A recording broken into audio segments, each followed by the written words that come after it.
ಸೇರಿಕೊಟ್ಟು 1 lakh square ಫೀಟ್ಗಿಂತ ಜಾಸ್ತಿ ತಗೊಂಡಿರೋದು. ಮತ್ತೆ ಅದು ಬೋಗಸ್ ಕನ್ವರ್ಷನ್, ಬೋಗಸ್ ಡಿನೋಟಿಫಿಕೇಶನ್, ಆಮೇಲೆ ವಂಶಾಂಶನೂ ಕೂಡ ಬೇರೆ ಇದೆ. ಜನರು ಕೂಡ ದಾಖಲೆಗಳು ತಗೊಂಡು ಹಾಗಾಗಿ ಕೊಟ್ಟಿಲ್ಲ. ನಾವು ಈಗ ಅಧಿವೇಶನದಲ್ಲಿ ಆಯಿತು, ನಮ್ಮ ಕಮಿಷನ್ ಕೊಟ್ಟಿಲ್ಲ. ಅದರಿಂದ ಪಾದಯಾತ್ರೆ ಮಾಡಬೇಕು ಅಂತೇಳಿ ಪಾರ್ಟಿಯಿಂದ ಒಂದು ತೀರ್ಮಾನವನ್ನು ಈಗಾಗಲೇ ಮಾಡಿದ್ದಾರೆ. ಬಿಜೆಪಿ ಎನ್ಡಿಎ ಮಾಡಬೇಕು. ಆ ದೃಷ್ಟಿಯಿಂದ ಇವತ್ತು ಅಧ್ಯಕ್ಷರು ಕುಮಾರಸ್ವಾಮಿ ಅವರ ಜೊತೆ ಮಾತುಕತೆ ಇವೆಲ್ಲವೂ ಕೂಡ ಫೋನಲ್ಲಿ ಮಾತಾಡಿದ್ವಿ. ಇನ್ನೊಂದ್ಸರಿ ಅಧ್ಯಕ್ಷರು ನಾವೆಲ್ಲ ಮಾತಾಡ್ತೀವಿ.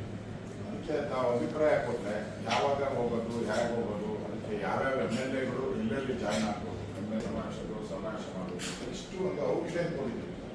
ಡೀಟೇಲ್ ಆಗಿ ಏನೇನು ಮಾಡ್ಬೋದು, ಹೇಗೆ ಅನ್ನೋದು ಕೊಡಬೇಕು.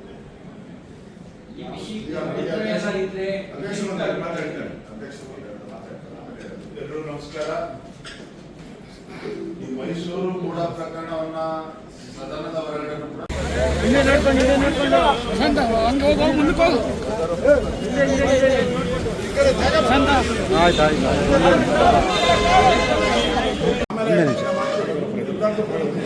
ಹೊರಗಡೆ ಮಾಡ್ತಾರೆ.